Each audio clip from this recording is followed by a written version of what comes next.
Eyo guys, episode 6 na, kaya samahan nyo ako sa Buhay sa Coron. Alright!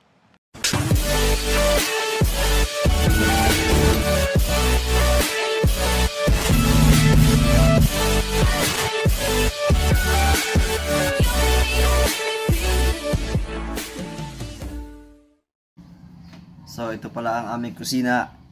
Ipe-prepare ko lang ang aking pagkain and I will show it to you guys. So bago pala yan, ito ang aming sala. So dito ako kakain mamaya habang nanonood ng TV. Yan. Meron din akong fish. Fish to eh. Meron din akong isda. Awan ko kung magra-rice ako. It depends. Ito pala ang pagkain ko. Century tuna, egg, salted egg, fish, lettuce. Yan. Tapos syempre, meron pa tayo ditong sopas. Yan, dami natin pagkain, no. Tapos pag hindi pa rin tayo nabusog, may apple pa rin ako dito. Actually, dami nilang pagkain dito. Alright. Makikita nyo naman guys na sobrang tumataba na ako. And before ako ngayon kakain, magwo-workout muna ako para mabawasan man lang ang ating katabaan. Kahit konting jumping jacks lang, makakatulong na yan guys.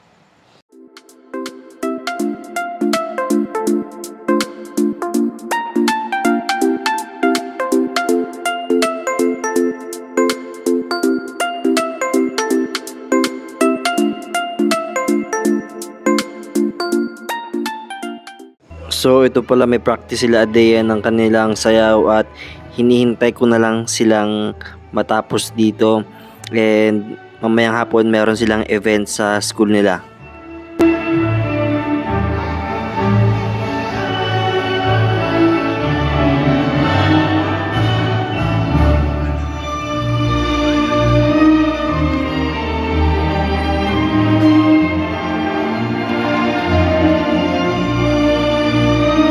Dito pala to sa Taytay Elementary School dito sa Palawan. Wala kami ngayon sa Coron dahil nga merong seminar si Madam sa Puerto. And yun, nandito muna ako sa Taytay dahil nandito yung family ko. Sila mama, sila papa, yung ate ko nandito. Walang gamit-gamit sa dito. Walang laksyo sa isa, diba? Walang gamit dyan. Oh, saan ako dadaan? Dito. Di dyan ako dadaan. Ako lang yung pwede. Yung kaya. Dito yung hindi taya dyan. Ah. Oh, diba yung taya dito? Ah. Dito hindi. Ah. Ay, wala ka dyan.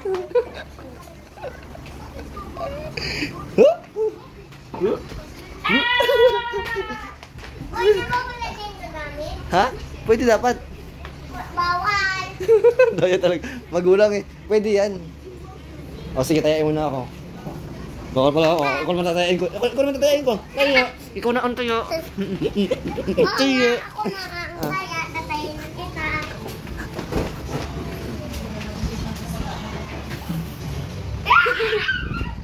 Binibigyan mo ako, no? Oo.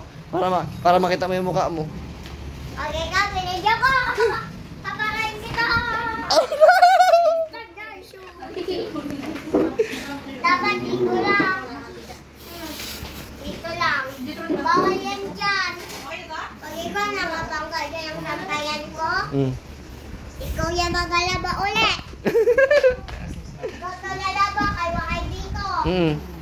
Ikaw lalaba. Dito ay din. Kasi kanya yan. Pag wala ba ang tuway, puno, ikaw magalaba. Ayaw ko nga. Tamay. Ah! Pag nagkabasa mo.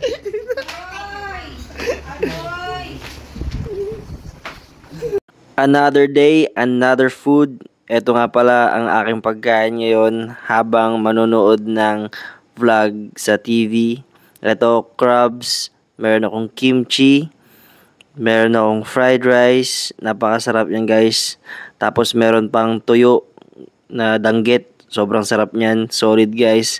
After 23 hours of fasting, we are trying to lose weight and yun, kinagabihan dahil nga uuwi na rin ako kinabukasan.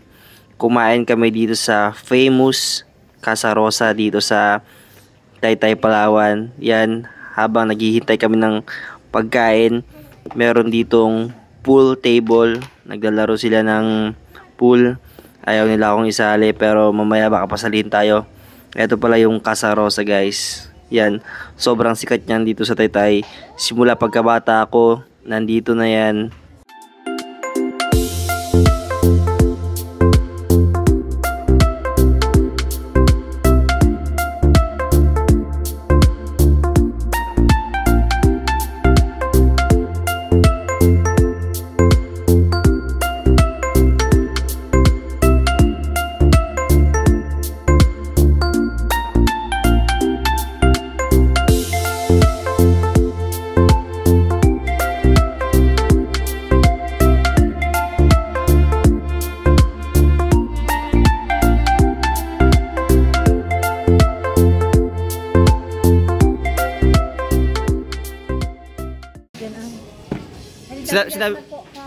Sinabi bang take out? Ha? Sinabi bang take out? Ha? May take out yun. Ay, Narinig? Opo, luto na rin yun. Luto na? pa take out na lang. No. Dumating na rin ngayong order namin ng mga pizza and spaghetti and carbonara. Pero uuwi muna kami sa bahay namin dahil nagpa-take out si Papa ng kanyang pagkain dahil galing siya ng Puerto at hindi siya makaakyat dito sa Casa Rosa. Yun yung sabi ni Mama. So, aalis muna kami. Kakainin ko yan. Wala nga eh. Ano? Mas madami. Tama niya. Sige na.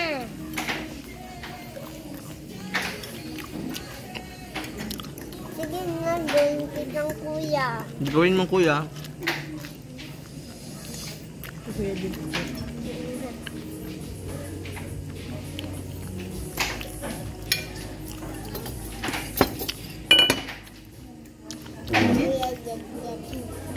Sa Ate Ina.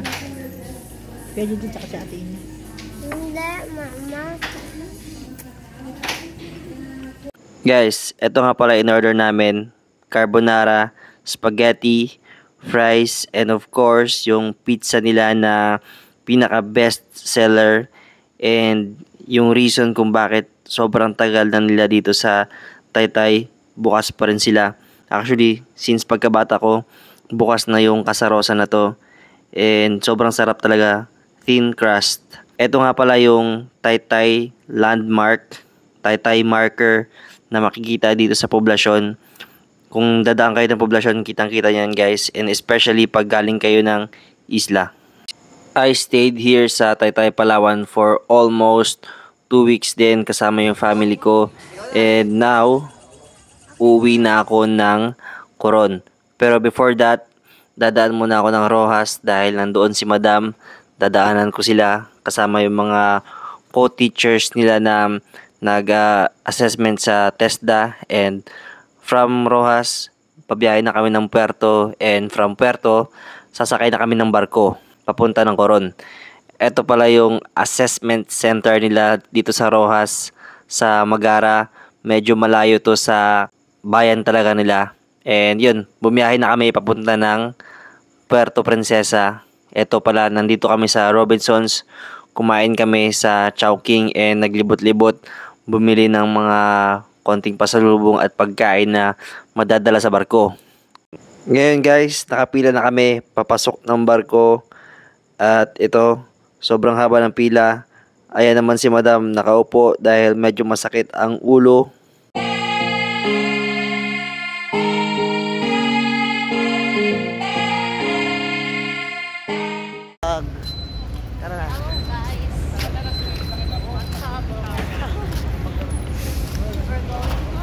We're going home after 2 weeks dito sa Puerto and sa Rojas and sa Taytay and maraming end.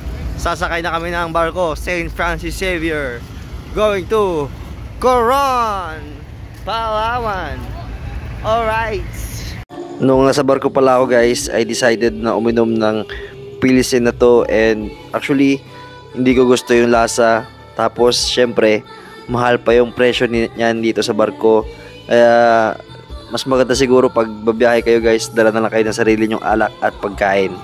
Alright, nakauwi na nga tayo ng Coron, Palawan at ngayon ay magbabasketball muna ako para mabawas-bawasan naman ang ating taba.